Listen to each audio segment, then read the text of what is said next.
আচ্ছা, আমরা আজকে একটা নতুন টপিক নিয়ে আলোচনা করব।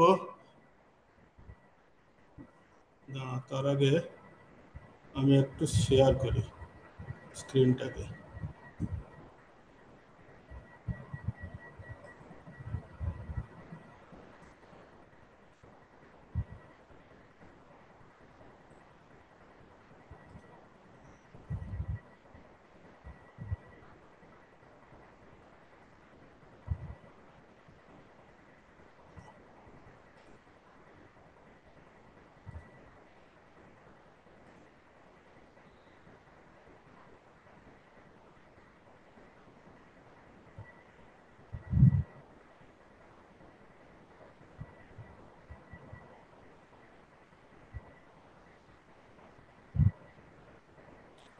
আচ্ছা, তোমরা স্ক্রিন দেখতে পাচ্ছ? না পেলে বলবে। আর আমরা এই ক্লাস শুরু করব একটা প্রার্থনা দিয়ে। প্রার্থনার আগে আমরা ওম, এই হচ্ছে গিয়ে মন্ত্রটা একটু, ওম যে একটা সিম্বল, অতি পবিত্র।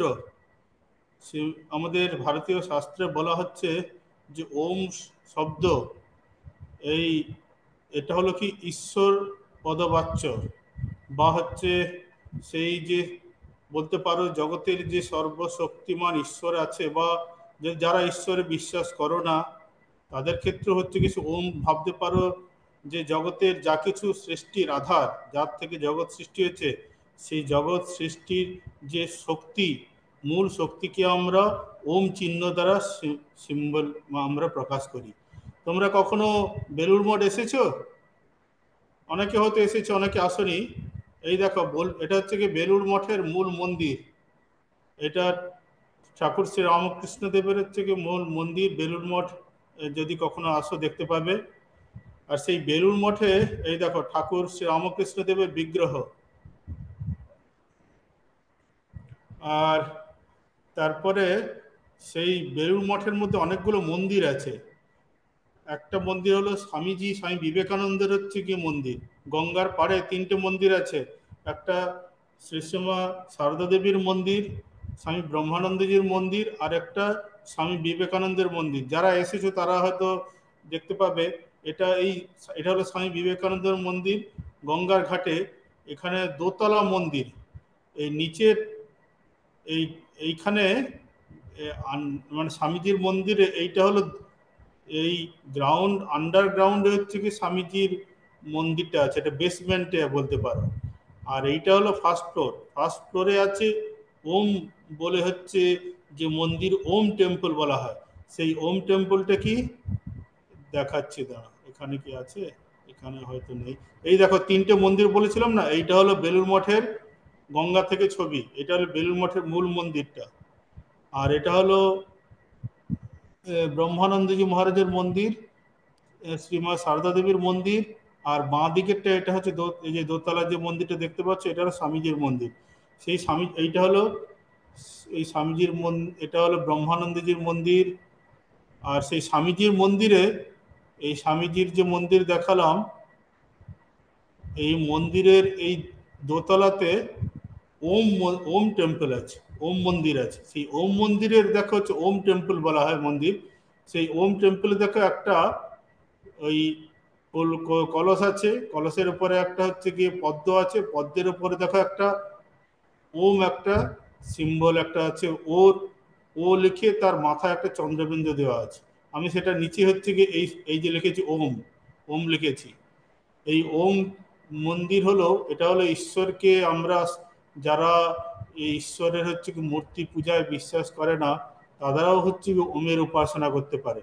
সেই ওম যে এই যে সিম্বলটা, এই যেটা হলো কি ঈশ্বর বা সর্বশক্তি, যে জগৎ সৃষ্টির পেছনে যে একটা শক্তির আধার আছে, সেই আধারকে এই ওম শব্দ দ্বারা সূচিত করা হয়। আর এই ওম শব্দটা কিভাবে হয়েছে না, বাংলা বা সংস্কৃতের যে শব্দ বর্ণ আছে, সেখানে অ শব্দ আছে, অল বর্ণ আছে, শব্দ বলছি অ একটা বর্ণ, তারপর হচ্ছে উ প্লাস ম। এই তিনটেকে হচ্ছে কি যোগ করে যেটা হবে সেটাকে বলছে ওম। এই সিম্বল দ্বারা তাকে সূচিত করা হয়। অ প্লাস উ প্লাস ম, এইটাকে করলে যে শব্দটা হবে সেটা ওম। ওম একটা হলো একটা অক্ষরের, কিন্তু এটা একটা শব্দ। এই শব্দটা কি না ঈশ্বরের আরেক নাম, ভগবানের বা গড, আল্লাহ বা যাই বলো না কেন, তার আরেক হচ্ছে গিয়ে সব থেকে সংক্ষিপ্ত নাম। যেমন হয় না, বাড়িতে তোমার একটা বিশাল বড় নাম আছে, পঞ্চানন শাস্ত্রী হয়তো, ঠিক আছে, এই পঞ্চানন তো অনেকে আছে, তো বাড়িতে বাবা মা ছোট করে ডাকে কি বলে, পাঁচু, ঠিক আছে। সেই রকম ভগবানের অনেক বড় বড় নেম আছে, নারায়ণ, বিষ্ণু, তারপরে হচ্ছে কি হরি, তারপর এরকম আছে তো। সব থেকে যদি ভগবানের বা ঈশ্বরের ছোট নাম হয় কি না ওম। এইটা হলো একটা অক্ষরের মানে এই শব্দটা হলো সব থেকে হচ্ছে গিয়ে ছোট, হচ্ছে গিয়ে ঈশ্বরের সব থেকে শর্ট নেম, ঠিক আছে। যেমন GOD, গড আছে না, সেরকম এখানে হচ্ছে কি অ প্লাস উ প্লাস ম, এই তিনটাকে মিলে বলা হচ্ছে কি ওম। সেই ওমটাকে আমরা ক্লাস শুরুর আগে একটু কয়েকবার হচ্ছে কি উচ্চারণ করো। সবাই, তোমরা সবাই উচ্চারণ করো, আমি প্রথমে উচ্চারণ করছি, তারপর তোমরা আমাকে অনুসরণ করো, ঠিক আছে। প্রথমে চোখ একটু বন্ধ করো, ধীর স্থিরভাবে বসো সোজা হয়ে, আর এইভাবে তারপরে উচ্চারণ করো। ও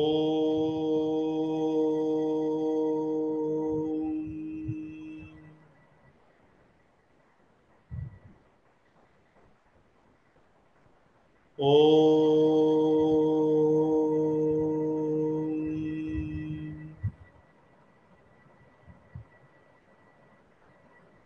ও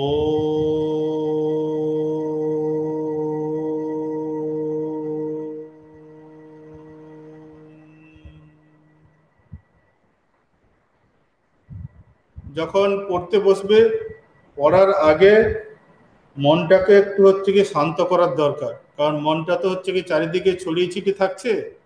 এই জন্য প্রথমে মনটাকে সংযত করতে গেলে সকালবেলা হোক সন্ধেবেলা হোক, পড়ার আগে 1 মিনিট হচ্ছে গিয়ে একটু চোখ বন্ধ করে একটু বসবে।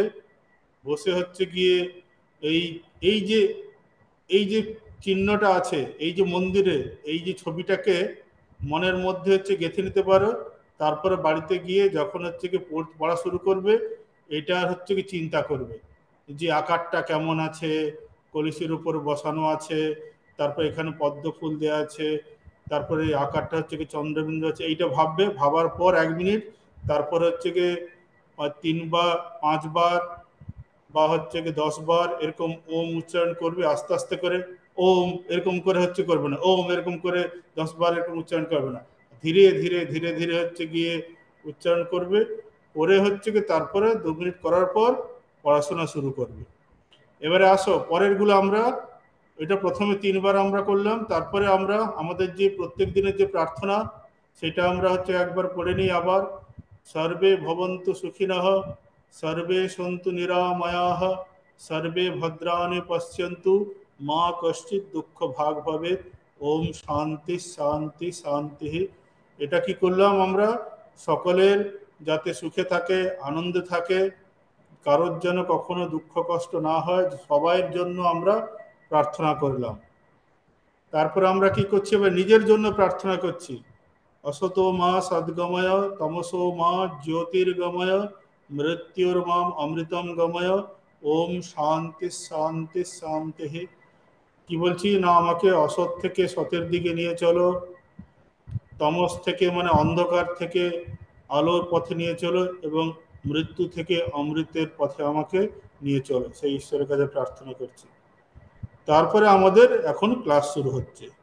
তাহলে আমরা ভ্যালু এডুকেশন ক্লাসে কি করছি, আমাদের উদ্দেশ্যটা কি, যে জগতের উন্নতি আর নিজের উন্নতি। এবার আমরা আলোচনা করছিলাম যে যখন আমাদের উন্নতির কথা বলছি, আমি বলতে কে, আমাকে জানতে হবে শরীর মন বুদ্ধি আত্মা। এবারে আত্মাটাকে বাদ দিয়ে বাকি কি থাকছে, আত্মা হচ্ছে গিয়ে অপরিবর্তনীয়, এর কখনো হচ্ছে পরিবর্তন হবে না।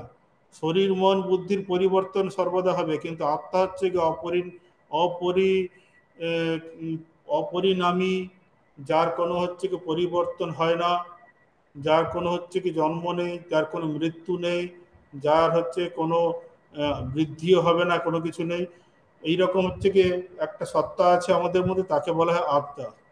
আর আছে কি পরিবর্তনীয় সত্তা, কি শরীর মন বুদ্ধি। এবারে যখন আমাদের নিজেদের উন্নতি বলছি, তাহলে কি আছে, উন্নতি মানে কি শরীর মন বুদ্ধিরই পরিবর্তন হবে। উন্নতি মানে কি পরিবর্তন, আত্মার তো আর হচ্ছে কি পরিবর্তন হয় না। তাহলে কি শরীর মন বুদ্ধির হচ্ছে কি পরিবর্তন। আমরা আগে ক্লাসে আলোচনা করে নিয়েছি শারীরিক উন্নতি কিভাবে করব এবং তার জন্য কি কি করা দরকার, সেগুলো আলোচনা করে ফেলেছি। শারীরিক উন্নতি করতে গেলে শরীর চর্চা, বিশ্রাম, আহার আর মনকে সুস্থ রাখতে হবে। শরীরকে সুস্থ রাখতে গেলে কি খেলাধুলা, সাঁতার কাটা, হাঁটা, যোগাসন, এইগুলো করতে হবে। আহার কি, সেগুলো আমরা আলোচনা করেছি। আহার শুদ্ধি কি, সাত্বিক আহার, রাজসিক আহার, তামসিক আহার, গীতা থেকে। এবারে আমরা আলোচনা করছি কি দ্বিতীয় ফ্যাক্টর কি আছে, শরীরের উন্নতি কিভাবে করা যায়, সেসব আলোচনা করলাম। এইগুলো শুধু ক্লাসে পড়াশোনা করলে হবে না, এইগুলো একটু জীবনে ফলো অনুসরণ করতে হবে, তাহলে উন্নতি হবে। এরপর আমরা আসছি মানসিক উন্নতি কিভাবে ঘটাতে পারি। বৌদ্ধিক উন্নতির জন্য তো তোমরা ক্লাসে অঙ্ক করছো, বিভিন্ন বিষয় জানছো, জগতের বিভিন্ন রকম জ্ঞান অর্জন করছো, তার দ্বারা বৌদ্ধিক উন্নতি হচ্ছে। যত তুমি জ্ঞান অর্জন করবে জগৎ থেকে, তত তোমার বৌদ্ধিক উন্নতি হবে। বৌদ্ধিক মানে কি বুদ্ধিগত উন্নতি। এবারে মানসিক উন্নতিটা আমরা কিভাবে করা যায়। মানসিক উন্নতির মূল কি না, চরিত্র গঠন। স্বামীজি বলছে না, education is the purpose of the education is the man making and character building. মানুষ তৈরি করা। আর কি ক্যারেক্টার বিল্ডিং, মানুষের হচ্ছে ক্যারেক্টার তৈরি করতে হবে। জানি না অনেকদিন আগে ক্লাসে এইটা মনে আছে কিনা, বা আমরা আলোচনা করেছিলাম কিনা জানি না। একটা খুব মানে প্রাচীন কথা আছে ইংরাজিতে, যে when wealth is lost, nothing is lost. When health is lost, something is lost. When character is lost, everything is lost. এটার অর্থটা কি, বাংলাটা নিচে করে দেওয়া আছে। ধরো টাকা পয়সা তোমার জীবনে, মানে ধরো কি বলে, ব্যাংকে টাকা রেখেছিলে বা বাড়িতে টাকা ছিল, চুরি হয়ে গেল, ঠিক আছে। সম্পদ হারিয়ে গেলে আবার হচ্ছে কি সেই সম্পদ অর্জন করা যায় পরিশ্রমের দ্বারা। অতএব বলছে ওয়েলথ মানে কি, জায়গা জমি টাকা কড়ি যা কিছু এইসব, এগুলো গেলে আবার এগুলো ফিরে আসবে। কিন্তু বলছে, ওই জন্য বলছে wealth is lost, nothing is lost, মানে কোনো কিছুই যেন হারালো না, আবার ফিরে পেতে পারো। বলছে when health is lost, something is lost. Health মানে কি, ধরো তোমার খুব শরীর খারাপ হয়ে গেল, কিছু একটা জ্বর টর নয়, ধরো কিছু একটা পার্মানেন্ট কিছু একটা রোগ হয়ে গেল, কিডনি খারাপ হয়ে গেল, হার্ট খারাপ হয়ে গেল, সুগার হয়ে গেল, প্রেশার হয়ে গেল, বা কোলেস্ট্রল বেড়ে গেল, ঠিক আছে, বা ধরো একটা ক্রনিক ডিজিজ হয়ে গেল, ক্যান্সার হয়ে গেল, বা অনেক রকম আছে না, যেগুলো হচ্ছে কি বলা হয় কিউরেটিভ ডিজিজ আর প্যালিয়েটিভ ডিজিজ। কিউরেটিভ ডিজিজ মানে কি, যেগুলো একবার হলে ওষুধ ওষুধ খেয়ে সারানো যায়। যেমন ধরো জ্বর হলো, মাথা ব্যথা করছে, বা কিছু কোথাও একটা কেটে গেল, সেগুলো ওষুধ লাগালে সেরে গেল, ঠিক আছে। কিন্তু সেগুলোকে বলা হচ্ছে কিউরেটিভ ডিজিজ। আরেকগুলো হচ্ছে প্যালিয়েটিভ ডিজিজ, মানেটা কি, যে যে অসুখগুলো হলে শরীর আর হচ্ছে গিয়ে সুস্থ হবে না। প্যালিয়েটিভ মানে কি, তাকে তুমি ওষুধ খেয়ে কন্ট্রোলে রাখতে পারো, ওষুধ খেয়ে বা এক্সারসাইজ করে, বা হচ্ছে গিয়ে আহারকে হচ্ছে গিয়ে সংযম করে সেইগুলোকে কন্ট্রোল করা যায়, কিন্তু একবার হয়ে গেলে আর তাকে সারানো যাবে না। যেমন সুগার হয়ে গেল, কোলেস্ট্রল হয়ে গেল, ঠিক আছে, বা হচ্ছে প্রেশার হয়ে গেল, এই জিনিস, বা ক্যান্সার হলো, এইগুলো হচ্ছে একবার যদি হয়ে যায়, খুব বেশিরভাগ ক্ষেত্রে হচ্ছে কি সারানো যায় না, এগুলো ওষুধ খেয়ে কিছুটা কন্ট্রোল করা যায়। সেই জন্য বলছে when health is lost, something is lost, কিছু যেন তুমি জীবনে হারালে। বলছে when character is lost, everything is lost. Character মানে কি, যখন চরিত্রটা হচ্ছে কি হারিয়ে যাচ্ছে, যখন কোনো মানুষের চরিত্র, দেখবে সোসাইটিতে মানুষ হচ্ছে কি, তোমরা নিজেরাই এখনকার সোসাইটিতে দেখতে পাবে, কত মানুষ হচ্ছে অনেক জীবনে অনেক কিছু অ্যাচিভ করেছে, তারপরে এমন একটা ঘটনা, এমন একটা জীবনে ঘটলো, তারপরে সব কিছু হচ্ছে কি হারিয়ে যায়। মানুষ যদি হচ্ছে কি সৎ যদি না থেকে অসৎ হয়ে যায়, ধরো তুমি কোনো একটা ভালো শিক্ষকতার বা কোনো মানে কোনো একটা ভালো পজিশনে তুমি কাজ করতে, কিন্তু সেদিকে তুমি হচ্ছে কি হয়তো ঘুষ খেয়ে গেলে, বা হচ্ছে গিয়ে দেখবে মানুষ হচ্ছে গিয়ে তার কোনো হচ্ছে কি মানে চরিত্র খারাপ এমন কিছু ঘটনা ঘটে ফেললো, তারপর দেখবে জগতের সকল মানুষের কাছে তুমি আর মুখ দেখাতে পারবে না, সোসাইটিতে মুখ দেখাতে পারবে না, ফ্যামিলির লোকজনের কাছে মুখ দেখাতে পারবে না, যেখানেই যাক না কেন তোমার সম্বন্ধে মানুষজন হচ্ছে গিয়ে তোমাকে দেখবে, এই দেখো এই লোকটা হচ্ছে অমুক করেছে, জানো তো, এইরকম মানে তোমাকে দেখলেই হচ্ছে কি সবাই সামনে হয়তো কিছু বলবে না, কিন্তু তোমাকে বাইরে হচ্ছে কি সবসময় সমালোচনা করবে যে এই মানুষটা এই করেছে, এই দুর্নীতি করেছে, এই খারাপ কাজ করেছে। অতএব চরিত্র, যদি চরিত্রটা হলো সেই কি বলে উম, ওই সীসার মতো, একবার যদি হচ্ছে কি সীসাতে হচ্ছে গিয়ে একটু ফাটল দাগ হয়ে যায়, সেই দাগ আর হচ্ছে কি জোড়ানো যায় না, কোনো মতেই যাবে না। সেটাকে তুমি ফেভিকল দিয়ে আটকাও বা যা করো, হয়তো আয়নাটা ভেঙে গেছে মাঝখান থেকে, তুমি তাকে হচ্ছে ফেভিকল দিয়ে আটকাচ্ছ, কিন্তু সেখানে দাগ থেকে যাবে, থেকেই যাবে, আর সে দাগ কখনো মেটানো যাবে না। ওই জন্য চরিত্র, স্বামীজি বলছে না যে জগতে যদি কয়েকটা চরিত্রবান হ্যালো, পুরুষ। হ্যালো, হ্যাঁ, কিছু কেউ কিছু বলছো? বলছি বেল পড়ে গেছে। বেল পড়ে গেছে? হ্যাঁ। ও, ঠিক আছে, তাহলে আজকে এখানেই থাক এইটুকু, পরের ক্লাসে আমরা অন্য কিছু আলোচনা করব।